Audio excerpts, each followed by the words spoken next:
אוקיי, שוט. התחלנו.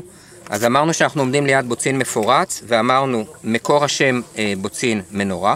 ומה שאני עושה עכשיו, אני תופס את הפרח ובזהירות חותך מעלי הכותרת קצת. זהו, ועכשיו אני מחכה. אמרתי שהצמח הזה, בוצין, יש כמה מינים כאלה בארץ, בוצין טריפולי, זה כאמור בוצין מפורץ. בגלל צורתו, כצורת המנורה, כפתור בפרח, זה הכפתור, כאן יש את הפרח. והבוצין שנפוץ הוא קיים כמעט בכל החבל הים תיכוני בארץ. זאת אומרת, כולכם יכולים למצוא אותו בשדה ליד הבית. הוא נסגר? לא, הוא לא נסגר. אבל הוא מסתדר. מתנהג כמו כל צמח אחר כאשר הוא מסיים את תפקידו. תפקידו של צמח הוא? להתרבות. ליבול לא, זה רק טבעי.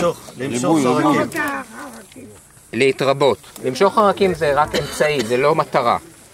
האמת, כל הטבע מתעסק בלהתרבות. כל הקולות שאתם שומעים בלילה, צרצרים וזה, בחורים בחורות מחפשים אחד את השני. כן. הופה. צילמת את זה? כן. אז זהו, אני יכול להפסיק למשוך זמן. בדרך כלל זה לוקח 30 שניות, זה לקח לו עכשיו יותר. אל תצלם את הסיימות. רגע, הוא נפל. כאשר פרח מסיים את תפקידו, הדבר הבא שהצמח רוצה, שהוא לא יבזבז אנרגיה. זאת אומרת, שלא יבואו חרקים נוספים להאביק אותו. במקרה של צמחים רבים, למשל תורמוס, למשל אחנאי, נר הלילה, אנחנו רואים את זה בשינוי צבע. אחנאי, הפרח הוא ורוד, לאחר שהוא מופרה, הופך לסגול. בתורמוס יש כתם לבן שנעלם. בצמחים אחרים, כמו למשל בבוצין, הבוצין אומר לעצמו, פרח שהוא לא מושלם, אני לא רוצה אותו. הוא פרח לא מושלם, אני לא יודע מה לא בסדר בו, יבואו אליו חרקים, אני מבזבז מאמץ של חרקים על פרח דפוק.